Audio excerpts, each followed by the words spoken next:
Well, good morning and welcome to day 6 of our insane road trip to the West Coast and back. I am in Indio, California. I'm up a little earlier than I expected because another guest couldn't figure out how to back out of a parking spot. But it is what it is. So it's time to get loaded and head east. Time to go pick up what I'm actually after.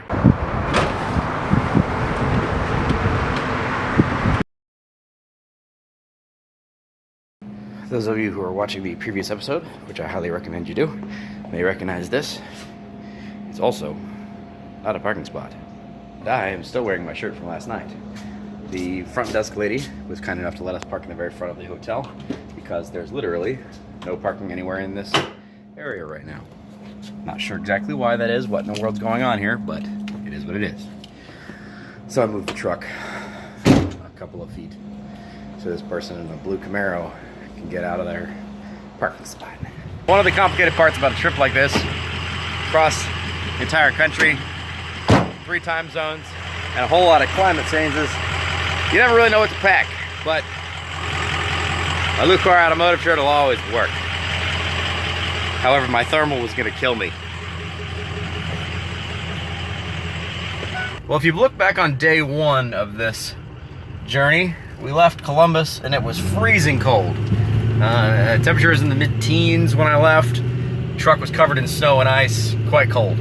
As I made it across to Denver, it was in the 40s. Here in Indio, California, it is 8 o'clock in the morning, West Coast time. It is 69 degrees on its way north of 90. So I did not pack comfortable clothes for 90 degrees. So fat guy is gonna be melting.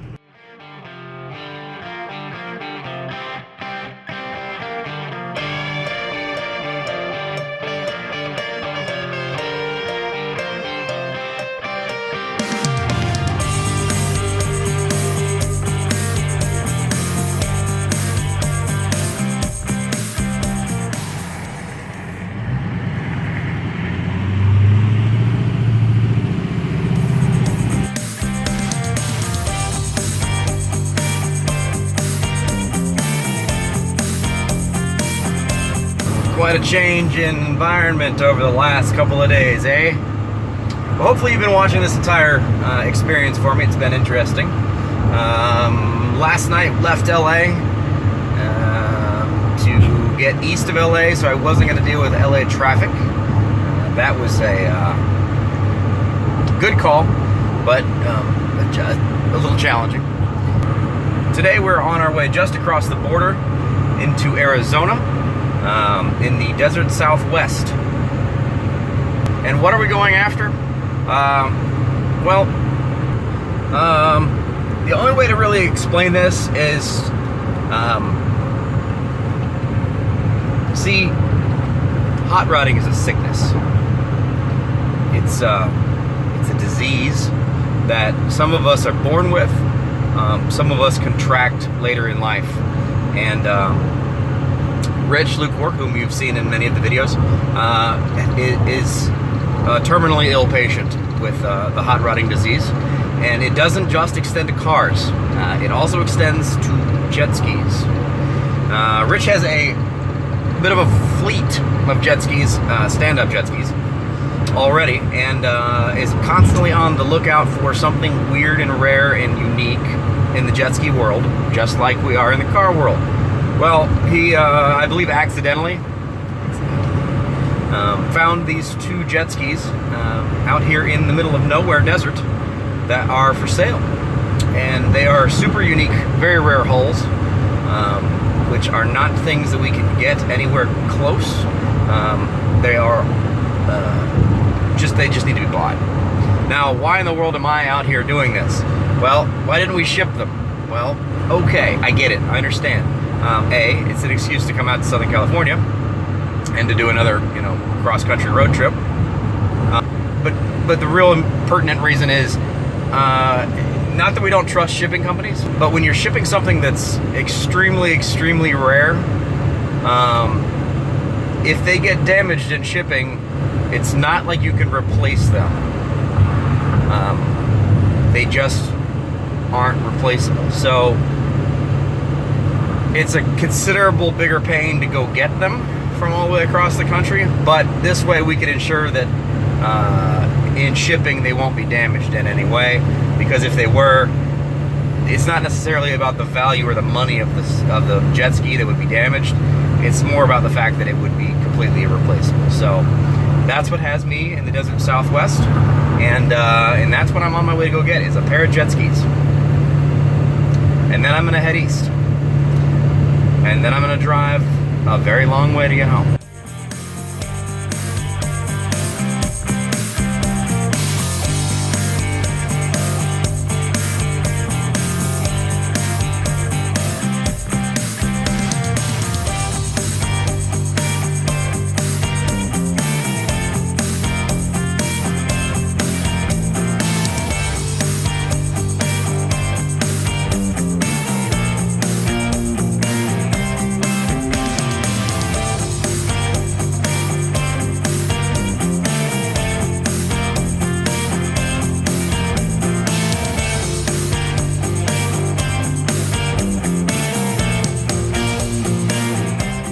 Those of you who haven't driven across the desert Southwest, which I'm guessing is probably a lot of people, this is a very hot, very dry area of country, and we have used the phrase middle of nowhere many a time.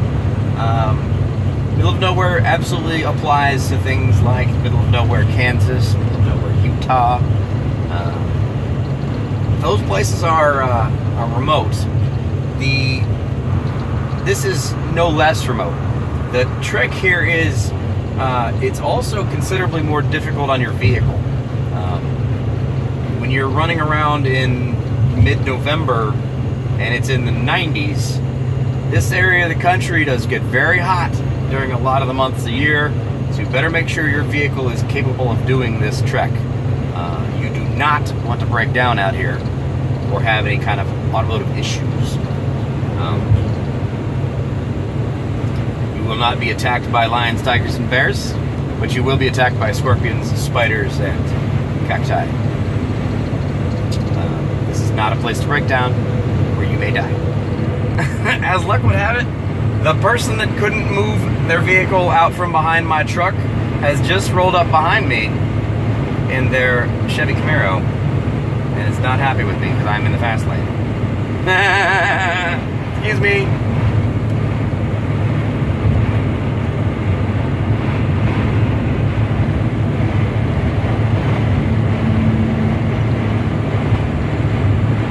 Well, they're just moving just fine.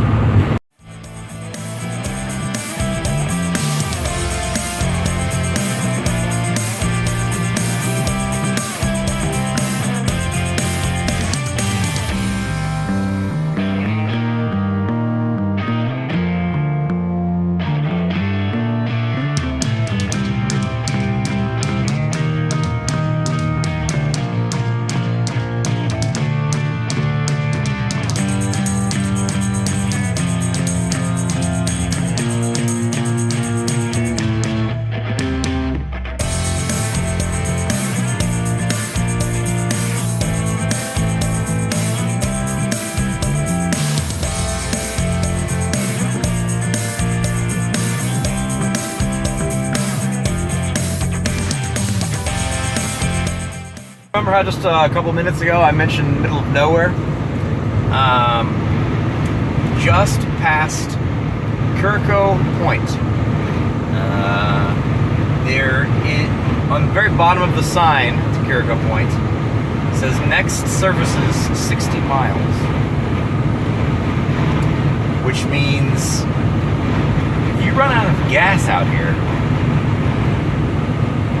as my father would say, do you know what yo-yo means? You're on your own. So 60 miles. No food, no drink, no hotel, no nothing. 60 miles, dry desert, Eastern California. Don't break down. Come on, baby. You're doing just fine.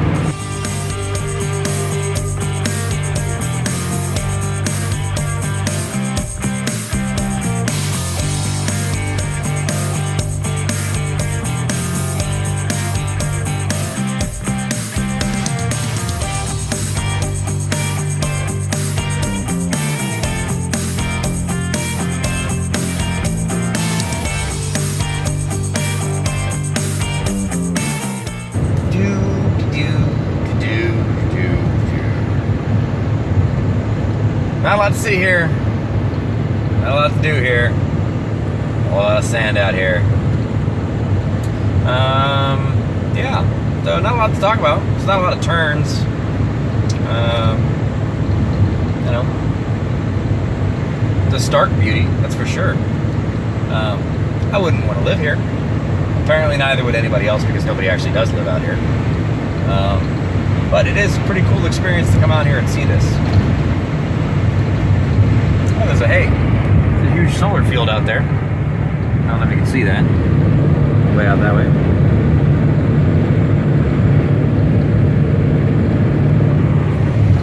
It's a big solar power field. So we are 23 miles west of Blythe, which is essentially where I'm going on the California-Arizona line to pick up these jet skis. And then I think it's going to be on to Phoenix, maybe for lunch. And then, yeah, I've got one spot I want to stop at as I'm going across on 40. Otherwise, it's going to be just hauling east. Now, one word from the wise, and I am the wise because I have done this. Typically speaking, if you are planning a trip across Joshua Tree, which is where we just drove across, or the Mojave, which is across on 40, do it in the early morning or in the evening. It gets quite hot and quite sunny in anything you're going to be driving. You typically want to drive with your air conditioning off because you don't want to stress your vehicle out any more than you absolutely have to driving across this stuff. As I said, this is not a place to break down, but do it in the mornings, early in the morning, or do it in the evening when it's not crazy hot, not high temperatures. This is middle of November, and I'm going to be driving across this area, and currently it's like 75 degrees. It's on its way to 94 in the middle of November, so you can figure that out how hot that is in the summer. So if you're going to be doing this drive, make sure you're smart, plan your trip accordingly. Do the desert as much as you possibly can in the non-peak hot time. Also, pack more than just jeans because it's hot. That guy's sweating.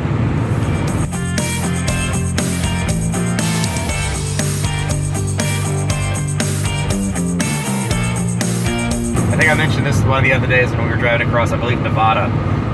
Something that's I find absolutely hilarious when you're driving past a prison facility in the middle of nowhere in the desert, and they have these little signs on the interstate that says, "Do not pick up hitchhikers." Yeah, no kidding. Don't pick up hitchhikers anywhere.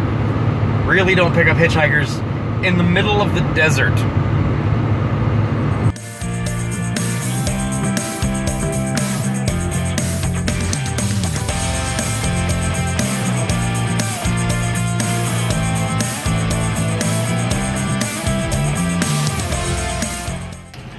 Well,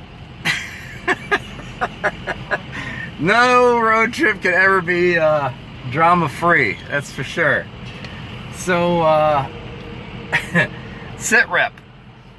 Got out of the car to get fuel here at the Flying J in Blythe, California. And I don't have my ID. I don't have my credit card. Last place I used them was at the hotel. So I just called the hotel to say, hey, I think I may have left my credit card and my information in the hotel room. And she said, yep, actually you left them on the front desk. We've been waiting for you to come check in.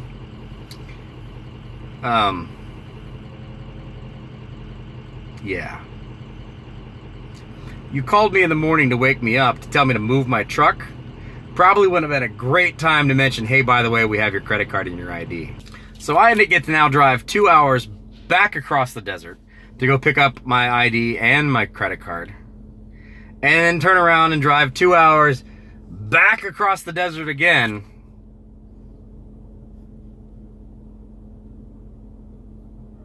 not happy. Not even mildly annoyed.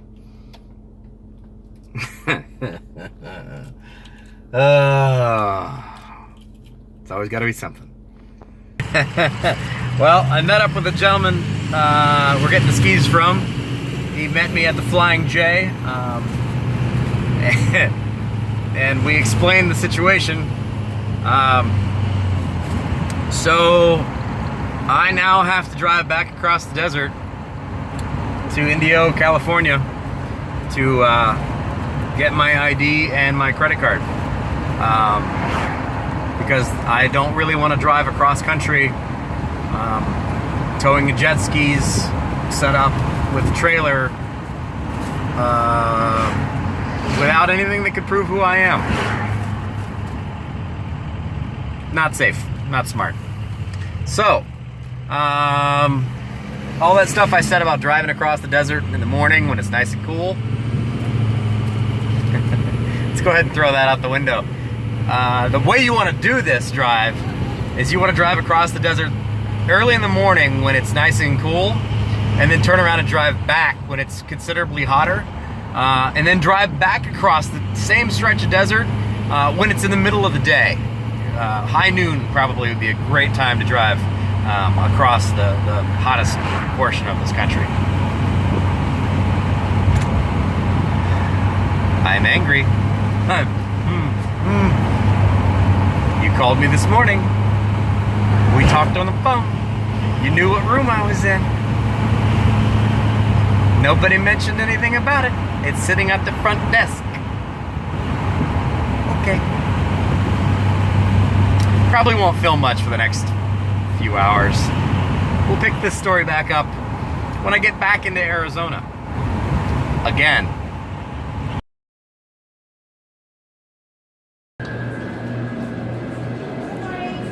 Hi. So, why did nobody call me and let me know? My front desk agent said she gave them to you yesterday, and she left them here, and then she didn't want to call you in the middle of the night. You called me at 7:30 this morning to move my truck. Yes, and then I seen the envelope, and then I called you. When I remembered, I called you later, but you were already gone. And then I was looking, because I know the last time I seen your truck, it was parked right there, and then when I looked again, it was gone. You realize I just drove to Arizona and drove back, and now I have to drive back? I'm going on my way to Ohio. I'm driving all the way across country. It was like 300 miles. And I was expecting you to come down to check out. Why do I need to check out? Because we asked you to turn in the keys. I haven't done that in 10 years. Yeah, we usually ask everybody to come down and turn their keys in, so then we know you guys are checking out. So she did leave this on an envelope in the drawer for me so that I could give it to you when you came up here to check out. Okay. There you go. Well, hey, at least I got these back. Yeah. Thank you. You're welcome. Well, half a travel day wasted. Hey, you know what? That's life. It is what it is.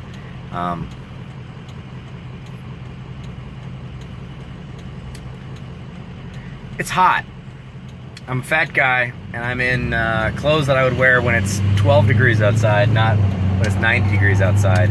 It is now right at high noon here in Desert, California, and I'm gonna stop, since I'm already back in this area, see if I can find myself something cheap and cool to wear before I die of heat stroke driving across this desert one more time. So we're gonna pull into DD's discount store and see if we can find something to wear. Clothes always make you feel better, right?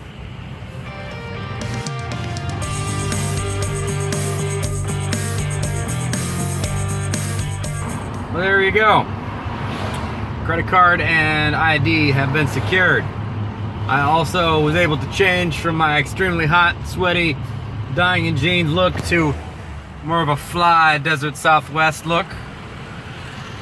I think it works. So time to head back across the desert. Let's do this one more time. Hour and a half more. Here we go.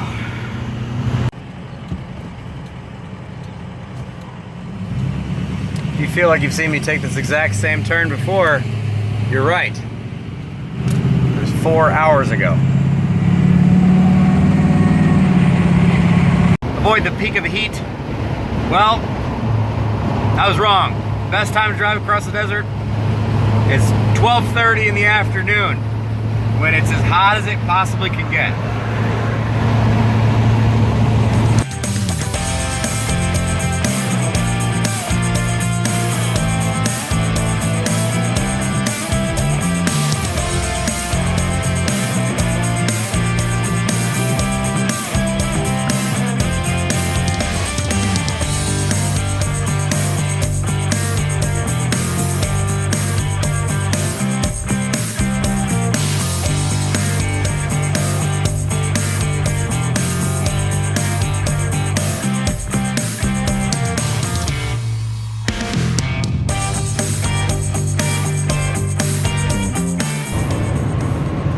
Leaving California again. Never thought I'd say that again. Well, there's the Colorado River.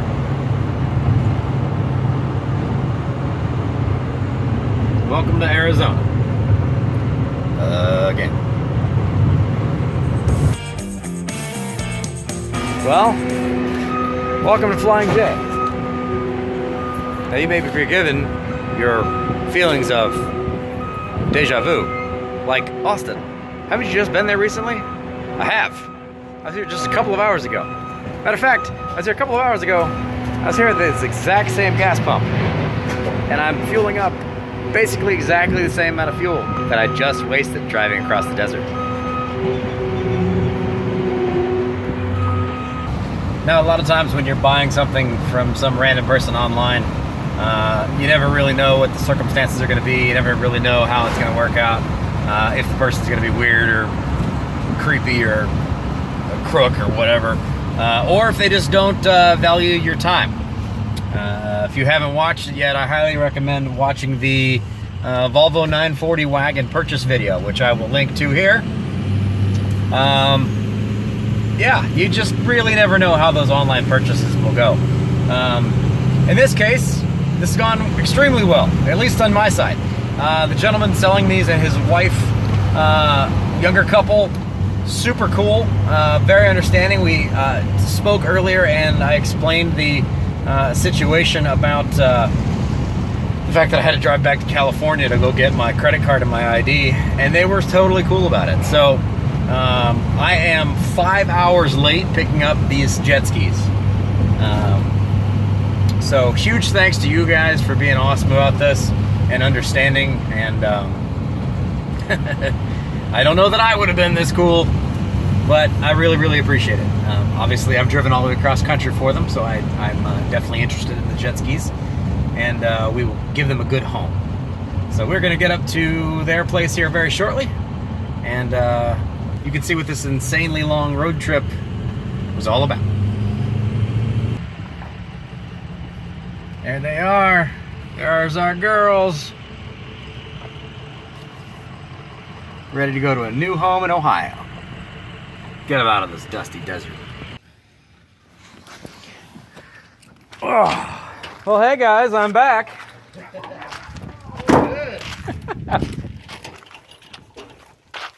you made it back. Oh, so these are the lovely people that are selling the jet skis to us.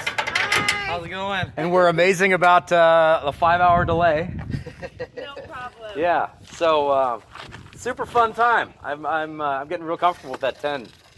Pretty simple. Yeah, sweet. There's like a couple of turns, other's it's straight. Yeah. It's pretty freaking boring. Exactly. So here's our jet skis. I think Rich is going to be super excited about these. So full disclosure, I was here hours ago, and Bobby and crew swapped on our new wheels and tires because the tires that were on here we were not entirely sure we wanted to do 2,000 miles on. So we have seen these skis 5 hours ago, but here they are. So they're going to go back to Ohio, where they will live in a much colder climate. and hopefully get ridden pretty often. We'll see. Pretty rare skis, though. These are, if you're in the jet ski world, you know what you're looking at, and you're probably instantly jealous. And we're not going to mention what else that's sitting at the shop that Rich has in the jet ski world.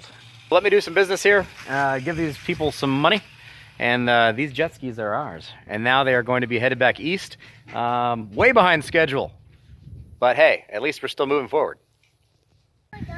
So this gentleman's backyard is essentially the Colorado River. And one of the great things about being out here in the desert is everybody has toys, like jet skis and all kinds of stuff. So we're gonna take one of his toys and go to the Colorado River. Why not? That's wild.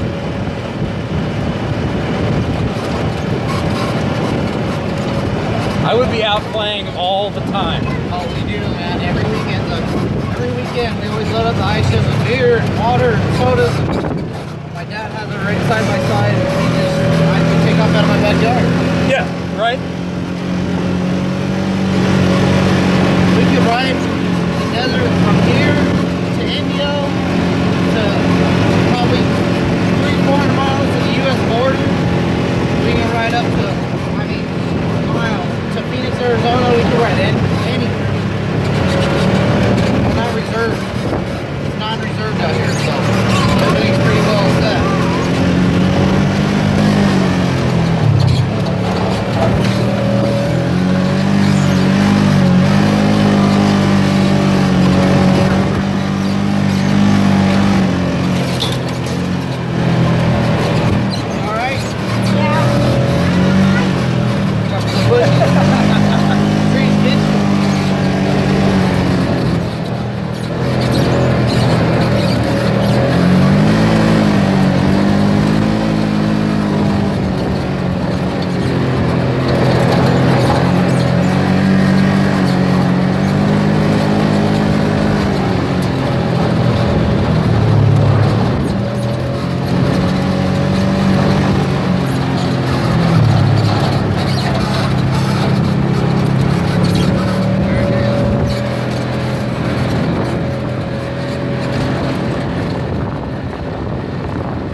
Behind us we have River Lagoon, River's Edge. That's insane. All mobile home park. That river goes all the way out to Martinez Lake in Yuma, Arizona. Yeah, long ride. What's that? That's awesome. How cold is this water? Probably like 50 degrees. Okay. So for me, it's hot. Yeah, for us, it's freezing. Okay, that's still a little chilly. That's not bad, though. That's awesome. Dude. What a cool backyard, man. Yeah. And people tell us all the time, oh, you guys need to move. Why? So we can travel here to visit. Even Emerald Springs rents houses. We drove this. We drive this to the store. I'll show you how we get to the store. I'll drive you up to the... When I was leaving here earlier, there were like 5 people on side-by-sides driving down the road. Yeah, they're street legal here in Arizona. Dude, Yeah. why do we live in the city? Yeah, right. That's not I can't fair. believe you guys live in the city. That is crazy to me. Oh, yeah. Like an hour of traffic every day to get home. Oh, no, no. I worked 3 miles from my house. Not even that. In the 60s till about somewhere mid-80s, this place was known. My grandpa is not the founder, but my grandpa put on sand drags here. Okay. A top fuel sand drag. Cool. And they used to race from the bottom of the hill all the way up to the top. 3-4 wide at a time. Jesus. And that's where the Dust Bowl came from. So are these like kind of like trophy trucks that are drag racing? Or are we talking like no? We're talking long long, nose like dragsters? almost like a street drag car today, but with paddles on it. What? Yeah. Y'all got some interesting hobbies out here. Yeah. Yep. And he used to come up and grade this, up and down. I remember seeing pictures as a kid of it, you know, when it was a big thing, and it was awesome. It seemed like awesome. There's vendors all around down here, and it was awesome. That's amazing.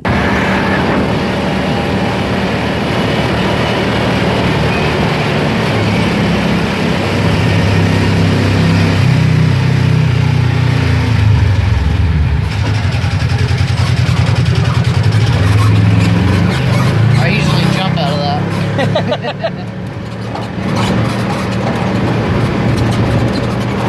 It's definitely a pretty serious argument for, like, why do you live in the city with a big expensive house and you can't go do anything fun Right. when you can have a whole lot of toys to do all the things you want to do whenever you want to do it? I'll tell you what, I've been doing this for 24 years of my life, my whole life. I bet. And it never gets old. Yeah. Never gets old. You just get a new toy and go do it again. Yeah. Well, there's so many trails out here to go learn, you know. Sure. It's never ending. How you doing back there, bud? Having fun?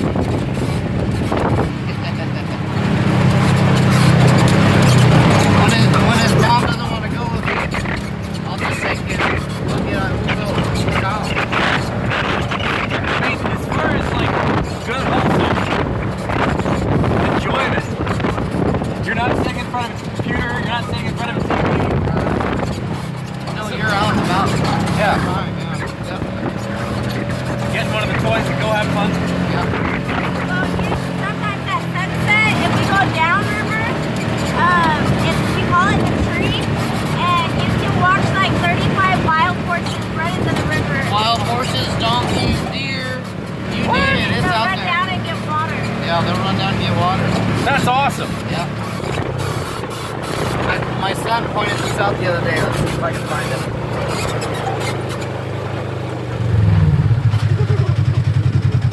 It's another text me. Tell Rich.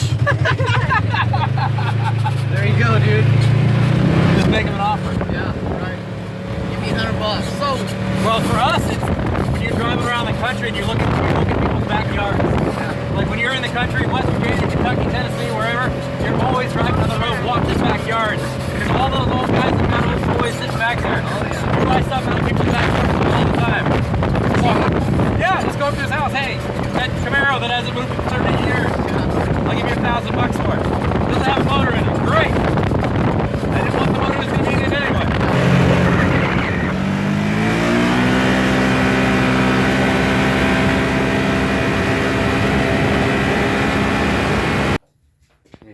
Look at that. Yeah, the next time you come down the 10, you gotta stop. Young man is out here cleaning his trophy truck after taking a ride in the quad. That is America right there. I know I was 5 hours behind schedule. Now I'm like 6 hours behind schedule, but that was definitely... Dude, that's you? yeah, that's me and my dad. Nice! Definitely send me that. Yeah. So these guys like do like legit shit, trophy truck, off-road crazy shit. Yeah. That was definitely a much better way of wasting an hour than driving back and forth. Yeah. Like, Anytime. that's literally my drive home. Yeah. I would have had to deal with sitting in traffic for that entire hour going home. Whereas you guys just get to go out and play in God's... Did we see anybody? Really? No. Yeah, that's true. And we didn't run into anybody. That's amazing. All right, guys, I got to get out of here. Cool. Sounds Thank you good, so much, man. You got it. Thank you. That was a great time. We can come down the 10 and stop by. All right, so today was getting me pretty annoyed. I was getting a little down. I'll 100% admit that. That was amazing and totally made the day better. I completely now understand why somebody would want to live out here. I take back all of the middle of nowhere nonsense.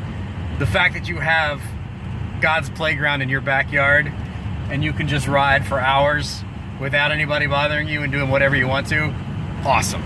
The fact that your kid is outside playing in the sand and the dirt and in the scrub brush and in the river and not inside watching TV and playing on Facebook and, well, he's too young to be playing on Facebook, but you get what I'm saying. I mean, yeah. Well done parenting. I love it. That kid's gonna grow up an awesome man because he gets to experience this kind of stuff as a kid. both of you, thank you so much for that ride. That was so fun. These jet skis are absolutely going to go to a great home. Rich is a hot rodder and a collector, and I'm sure he will spend way too much time and money on these things.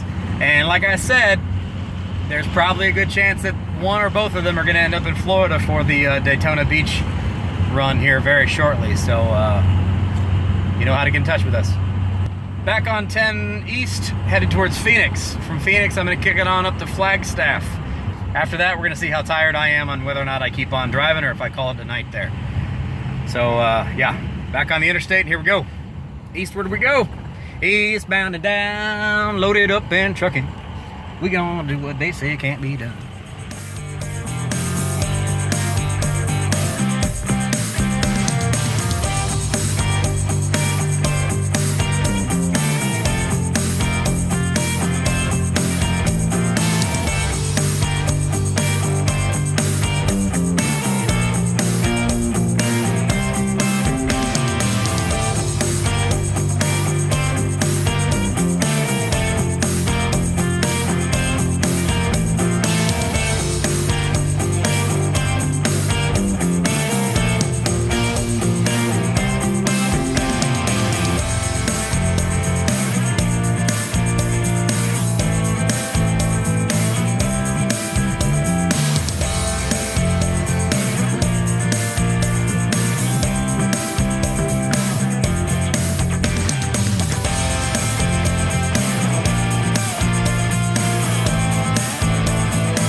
Well, about an hour west of Phoenix. So far, so good. Everything's behaving itself with the skis. Truck is doing well as always.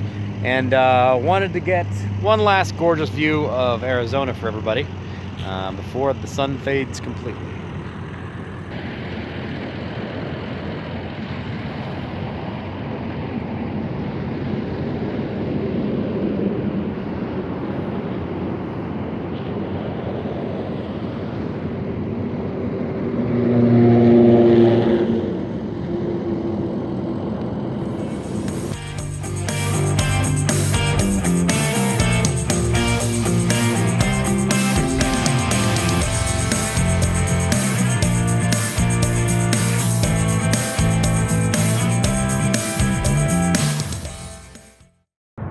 .30 p.m. Flagstaff time. Been a long day. Long day. I am going to wrap this thing up right now. I'm at the Hampton Inn, just on the east side of Flagstaff, and I'm going to go to bed. Also, I'm still in my flip-flops and my white Desert Southwest shorts, and it's like 35 degrees here. So it's getting quite cold. I'm going to get inside. The skis have made it fantastically. Have zero problems so far. There's Sierra. One Cobra, one Viper. Very, very cool. Very excited to get these things back to Columbus. And we parked them so that they won't get stolen, because that's not how I want to start my morning tomorrow. And my hotel room's right there. So we'll be fine.